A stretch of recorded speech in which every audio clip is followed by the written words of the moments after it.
Pessoal, há 6 anos atrás, eu ganhava mais ou menos R$1.000 por mês trabalhando no emprego tradicional. Hoje, eu consigo faturar mais R$100.000 por mês trabalhando em casa e pela internet. Mas como que eu faço isso? Eu criei um robô no Facebook que faz vendas para mim todos os dias, praticamente no piloto automático. Você precisa configurar ele apenas uma vez e depois ele faz tudo sozinho para você. Você quer aprender como que você também pode ter o seu robô? Então clica no link na descrição desse vídeo que eu vou te ensinar exatamente como que você vai fazer isso. Troca de passes está de volta com o Maurício Saraiva, com o Rafael Rezende. O Saraiva trabalhou na transmissão da Globo, na vitória do Vasco sobre o Inter.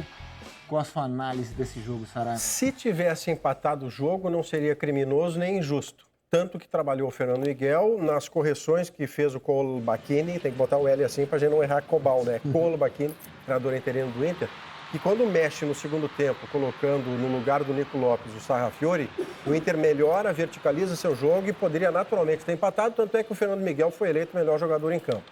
Mas antes disso, que teve uma correção muito bem feita, muito precisa, do Vanderlei Luxemburgo, que viu no primeiro tempo o D'Alessandro flanar pelo campo, sem marcação, jogando, encontrando o espaço que os volantes lhe davam, os volantes do Vasco. Quando entra o Guarim, esse meio-campo fecha a porta. E o D'Alessandro até acaba o jogo mais no corredor direito, porque o Sarrafiori é que centraliza, o Patrick vai para o lado esquerdo, depois o Wellington... Quer dizer, o Lucha no intervalo ele conseguiu mexer no jogo. Mexeu a favor dele, mexeu positivamente. A gente está assistindo ainda lances do primeiro tempo. E olha o protagonismo do D'Alessandro em tudo aí. Jogou demais o D'Alessandro, né? O Inter dominou o jogo no primeiro tempo, né? Dominou talvez seja forte, mas o Inter foi superior. Teve as melhores chances, obrigou o goleiro a fazer defesa importante, teve aquele gol anulado da maneira que a gente conversava há pouco. Mas no que vem o intervalo, vem a correção, e na correção, no período imediatamente depois do início do segundo tempo, o Vasco está melhor, que o Inter está marcando no campo do Inter, e é numa bola que ele rouba no campo do Internacional, que nasce uma lateral, que o Cuesta cede, e do lateral vem a jogada toda que acaba no gol do Vasco da Gama. Nas modificações do Inter, que o Colbachini fez na entrada do Sarrafiori, especialmente, o Inter volta para o jogo. Mas se você fizer o conjunto da obra, a correção que o Luxemburgo fez, a bravura, a entrega do Vasco, o Rossi, por exemplo, o Rossi sai sem nem respirar direito, de tanto que se entrega no jogo. Então, não é uma vitória injusta, não é um absurdo, como não seria absurdo nenhum o Inter ter conseguido empatar o jogo. Não, eu concordo. É que esse lance é difícil de esquecer. Não dá para saber o que teria sido da partida se esse golaço tivesse sido validado. O Vasco não tem nada a ver com isso. Voltou muito bem no segundo tempo. E aí, criou chances.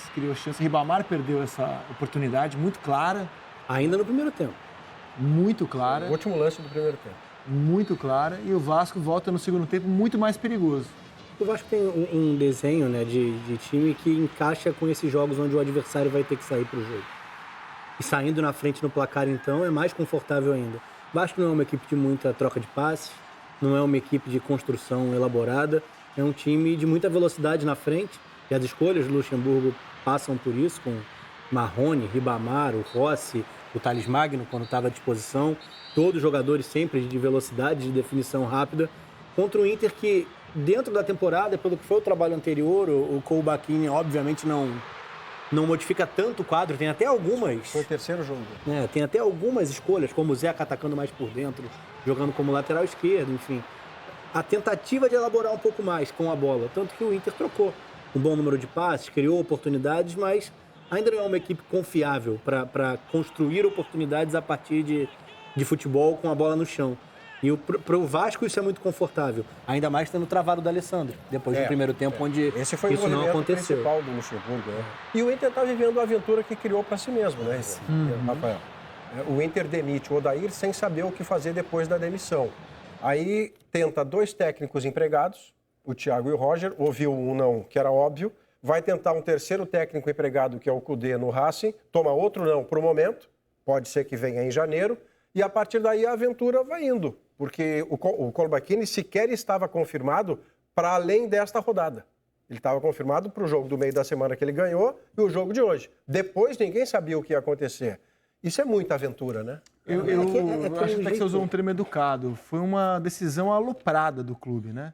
Porque, assim, natural que no fim da temporada você discuta, olha, o Odair não fez um ano que a gente esperava, vamos trocar de técnico. E a tendência era que não ficasse mesmo. Perfeito, mas assim, você tomar uma decisão radical dessa, no meio do campeonato, faltando 12, 13 rodadas para acabar o ano, sem saber quem vem no dia seguinte, assim, vamos nos livrar do Odair como se ele fosse Isso assim... é injusto. O único mal do Internacional, prova de que não era, é que saiu o Odair e não aconteceu nada. Eu acho que ainda tem muito clube. E é difícil o Inter ter uma arrancada do jeito que tá. Sem rumo, com o time desmoronando depois da Copa do Brasil. Parece que o Inter perdeu o prumo depois que perdeu o título da Copa do Brasil. Porque houve um momento, né, Rafa, que o Inter acreditou piamente, as pessoas, a torcida, mas também as pessoas dentro do clube, que o Beira-Rio tinha poderes mágicos. Então você perdia só de 1-0 do Atlético Paranaense, mas no Beira-Rio, até o Guerreiro deu uma entrevista no intervalo que virou meme, né? No Beira-Rio a gente resolve, disse o Guerreiro. Porque o raciocínio era assim, não, no Beira-Rio nós ganhamos e vamos ser campeões. Sim, mas assim, automaticamente, só porque é Beira-Rio, o Atlético Paranaense provou que não. E aí desandou todo o restante, porque há um problema aí que a gente conversou algumas vezes no Seleção. Mesmo quem não concordava com aquele jeito tão reativo do Odair, se o Inter fosse campeão, diluía, passava a concordar, comemorava até a madrugada, mas à medida que o título não vem, a crítica, o ressentimento fica desproporcional. E o Odair passou a pagar isso no alto-falante. Quando o nome dele era anunciado, a vaia era impressionante. E a direção do Inter entregou uma cabeça com um prejuízo extraordinário. Não sabia o que fazer depois de entregar a cabeça do Odair. E depois de perder o título da Copa do Brasil, o Inter ficou desnorteado, os números são muito ruins. São 2 vitórias, 3 empates, 3 derrotas, aproveitamento de 37,5%, 6 gols marcados, menos de 1 por jogo, e 7 gols sofridos. Então o saldo é muito negativo do Inter pós-Copa do Brasil. O comportamento da diretoria do Inter, ele já foi... Ele ainda é considerado normal no futebol brasileiro, mas ele já deu resultado em circunstâncias diferentes, ou em outra época. O problema é que o futebol brasileiro evolui a ponto de tanto um Roger como o Thiago dizerem não. Sendo que em outros momentos o Inter já tirou treinadores empregados de outras equipes no futebol brasileiro. Eu acho que esse ato também, não basta ser um gigante do futebol brasileiro, é apresentar alguma coisa em termos de trabalho. Mas ainda bem que o Roger não abandonou o Bahia, faltando 13 rodadas, o Thiago não abandonou o Atlético, faltando 13 rodadas. Uma coisa é em janeiro, o Inter sondar esses treinadores, a outra agora, na reta final do campeonato. Eu acho que ainda são exemplos, tanto o Bahia, principalmente o Atlético, mas agora também o Bahia, de clubes que dão ao profissional que está no comando uma capacidade de trabalhar em alto nível que faz com que o não seja mais simples. Porque é um comportamento que eu esperava do Rogério, por exemplo. Mas quando ele viu a situação dele relativamente apertada no Fortaleza, ele tentou dar o salto para o Cruzeiro. Conseguiu retornar dentro do mesmo campeonato. Mas ainda não é todo treinador que continua, se sustenta e diz um não desse no momento de um gigante vindo bater na porta. E acho assim, fica um negócio quando você demite o Odair nesses termos, sem saber o que você vai fazer no dia seguinte. É horrível. Não, precisamos nos livrar do Odair. Assim, né? Calma. Né? Entregou uma cabeça na bandeja, né? Exato. Exatamente isso. Porque o Medeiros, o presidente, que faz uma belíssima gestão fora do campo, porque ele pega, Rizek, a gente não pode esquecer isso. O Medeiros pega lá na gestão anterior, com o Inter ainda na Série B, o Inter devastado por uma gestão anterior que é inominável, as coisas que aconteceram. Tanto é que há uma investigação a respeito disso. Aí o Inter sobe para a Série A, de volta, que é o seu lugar, tira 3º lugar no Brasileiro do ano passado e esse ano tem uma expectativa de título. Então há uma gestão muito boa do Marcelo Medeiros. Mas a entrevista que ele dá quando demite o Odair, se eu fosse um torcedor do Inter, eu ficaria muito assustado, porque a entrevista diz assim, eu não sei o perfil de quem vai vir, também não sei se é só até dezembro desse ano ou até o fim do ano que vem. O que você sabe, então? Só que tinha que tirar o Odair? Aí é perigoso, aí é aventura. O Rodrigo Caetano, que é o profissional responsável pelas decisões técnicas, afinal ele é o profissional do Internacional, falou depois do jogo e obviamente foi muito questionado sobre o futuro, sobre as decisões que estão sendo tomadas nesse momento no Colorado. Dá uma olhada. Todos vocês sabem os movimentos que nós fizemos, né? Nós sempre buscamos um substituto para o Odair que pudesse vir agora, dentro daquilo que era a convicção nossa. Infelizmente isso não foi possível, pelo menos nesse momento. O Kobalkin, ele é funcionário do clube, ele hoje está técnico interino. Não significa que ele não possa ficar até o final do ano. Tem coisas que nós conversamos e que nós decidimos e que a gente respeita. Obviamente a ansiedade, ela não é só de vocês, ela é do torcedor também. Torcedor, do associado, do conselheiro, mas nem tudo a gente pode aqui tornar público, justamente porque tem alguns movimentos que eles requerem um pouco de estratégia. E nesse momento, porque nós não temos essa definição, ele segue como interino, ele vai planejar toda a semana de treinamento para o jogo do Bahia. Caso aconteça alguma situação diferente, vocês podem ter certeza que seremos os primeiros a comunicar a todos vocês. Bom, se ele está interino, ele é o interino do interino nesse momento. E você quer saber a tempestade perfeita que se constrói a cada rodada? É que há mais 2 jogos e o outro é Grenal. E é na Arena. Significa que ou um novo treinador estreará a 2 rodadas, ou a 1 rodada do Grenal, ou o Ricardo Colbachini, com essa interinidade, ele está interino, diz o Rodrigo, com essa interinidade ele vai para um Grenal na Arena. É a tempestade perfeita. O Grenal da goleada tem a demissão do Aguirre. É um fato novo do PIF. Então, é a frase do planejamento é vitória. E é assim que o futebol é pensado aqui na maior parte das diretorias. Lembrar, né? O Inter queria um fato novo, aí demite na sexta-feira demitiu o Aguirre, coloca o Odair e toma um chocolate do Grêmio. 5-0. 5-0. Teve um fato novo. Um fato novo. Olha, um baita fato novo desse Campeonato Brasileiro é a campanha que o Vasco faz sob o comando do Vanderlei Luxemburgo. Uma campanha surpreendente para muitos. O Vasco, ele é o 11º colocado, está com 37 pontos. O Vanderlei sempre disse que a permanência na Série A era o objetivo, ele já abre 11 pontos para o Ceará. O Ceará joga amanhã, mas nesse momento é o primeiro time na zona do rebaixamento. E o Vanderlei está do G6 a 5 pontos. A 5 pontos do G6, que é a zona de classificação da Libertadores.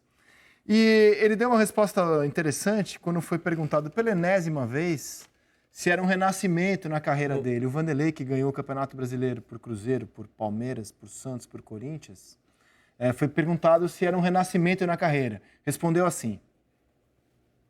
Eu acho assim, isso é uma coisa um pouco de... Vamos dizer, não vou sei se eu vou encontrar o termo certo, né? Um pouco de covardia, né, cara? Recuperar uma carreira. Porra, minha carreira não precisa ser recuperada. Minha carreira é uma carreira brilhante, cara. Então você vem, pô, não porque você estava parado e você está recuperando sua carreira, aí você esquece de tudo que eu já fiz no futebol, tudo que eu construí no futebol, toda a minha trajetória. Aí você vem com o tempo que eu fiquei parado, porque quis ficar parado. Ninguém tem o direito, ninguém tem o direito, como teve algum jornalista, né? De querer parar alguém, o fulano tem que parar de trabalhar. Não é justo chegar, você tem que sair da tua rádio, você não pode trabalhar, não é justo. E as pessoas temem fazer isso, né? E a única coisa que eu fiquei fora foi poder olhar o seguinte, que eu aprendi, né? Vamos dizer que eu aprendi, foi usar os termos que estão usando agora. Isso eu aprendi, que é fácil, só ler, só estudar. Agora, o futebol dentro do jogo não mudou nada. Eu vou continuar falando que é marcação, pressão, meia pressão, não pressão agora. Marcação alta, temporizar, né? Uma série de coisas, transição ofensiva, transição defensiva. Isso é tudo termo moderno. Mas o futebol dentro do campo não mudou absolutamente nada. É a opinião do Vanderlei. Algo a comentar? Você falou aqui no programa sobre as críticas ao Palmeiras das 33 vitórias, né? Então eu vou criticar o Vanderlei em alta. É só discurso, porque está em alta. Porque se você pegar o que é o hiato de 2006, 2005, a demissão no Real Madrid, até o trabalho do Vasco, o que a gente tira? Então há um renascimento de carreira, independentemente do que é o pré-2005. E mais do que isso, independentemente ele teve um bom trabalho no Santos e um no Grêmio. Independentemente, o do Grêmio é bem discutível. Jogou a dívida do clube lá para a altura, algo que o Romildo foi... Eu concordo na parte do Rizek, ele chega no Grêmio num momento delicadíssimo e o coloca na Libertadores do ano seguinte. O trabalho depois não mantém esse padrão, que é quando o Grêmio infla o caixa, faz um time muito nome, pouco jogo, o Luxemburgo até é demitido no meio desse processo. Mas foram poucos trabalhos elogiados. E aí vem um outro ponto, que é uma retomada, não vou falar retomada de carreira, mas um trabalho competitivo no cenário brasileiro depois de algum tempo, que passa por uma releitura do que é a carreira dele de muito sucesso. Esse Vasco não tem nada a ver com a carreira do Luxemburgo, a carreira vitoriosa do Luxemburgo. Esse Vasco é um time completamente diferente. Estou falando de termo, falando de forma de atuar. É reconhecer as necessidades do clube, entender que não é o momento de fazer o que sempre fez. Até porque os grandes trabalhos do Vanderlei foram brigando por título. Sim. Esse ano, como o próprio coloca, é permanência na Série A. Até já vislumbra, já fala um pouco mais, né? Talvez não tão abertamente, sobre atacar a parte de cima da tabela. A pontuação permite. Mas é o primeiro momento de todo o campeonato que o Vasco olha para cima e não para baixo. Sim. É o primeiro momento. Sim. O Vasco passou o campeonato inteiro até aqui muito preocupado com o que acontecia embaixo dele. Não, é um ótimo trabalho. A minha ressalva é nesse sentido, porque todo mundo em alta tem o espaço para defender as suas ideias. Eu tenho um concordo e um discordo do Luxemburgo. O concordo é que eu não autorizo a mim, e creio que nenhum jornalista teria o direito de dizer: Luxemburgo, te aposenta. Perfeito. Isso é demasiado agressivo e, de alguma forma, desrespeitoso, como ele falou. Eu recomendar a aposentadoria de um profissional, porque eu quero. Mas eu discordo dele quando diz que o futebol não mudou nada. O futebol mudou bastante. E tanto mudou bastante em intensidade que o Luxemburgo teve que se adaptar a esse novo futebol para ter sucesso. Porque ele não pode fazer hoje neste Vasco o que conseguia fazer com sucesso naquele Palmeiras ou naquele Corinthians, que ele tinha tantos bons jogadores, sem VAR, com um ritmo e uma intensidade, uma velocidade menores do que hoje. Então, essa segunda parte, que é quando ele mais argumenta, né? Não, mudaram os termos, mas o futebol não mudou nada. Mudou bastante. Ele tem uma cruzada contra... Falando que, esse negócio aí eu fazia lá em não sei quando. Pois é, Bragantino, ele fala muito isso, que tudo que rola hoje ele já fazia no Bragantino. Mas esse é o Lucha, né? Então, mas é o que eu tô dizendo. Esse Em é o alta, Lucha. Maravilhoso. Mas no último trabalho no esporte, quando bateu 20% de aproveitamento, no segundo turno do Brasileiro foi mandado embora e aí ninguém falava do Lucha, entendeu? Então é se basear demais em vitória ou derrota, sendo que há uma mudança, tanto na trajetória de longo prazo, se a gente fizer o recorte de 2005 a 2019, como há uma mudança no que é o jogo de hoje. E acho que essa adaptação dele é fantástica, porque esse Vasco é competitivo numa realidade completamente diferente do que era a carreira do Luxemburgo. A parte vitoriosa que ele cita e que merece ser valorizada por tudo que ele apresentou no futebol brasileiro. Pessoal, há 6 anos atrás eu ganhava mais ou menos R$1.000 por mês trabalhando no emprego tradicional. Hoje eu consigo faturar mais R$100.000 por mês trabalhando em casa e pela internet. Mas como que eu faço isso? Eu criei um robô no Facebook que faz vendas para mim todos os dias praticamente no piloto automático. Você precisa configurar ele apenas uma vez e depois ele faz tudo sozinho para você. Você quer aprender como que você também pode ter o seu robô? Então clica no link na descrição desse vídeo que eu vou te ensinar exatamente como que você vai fazer isso.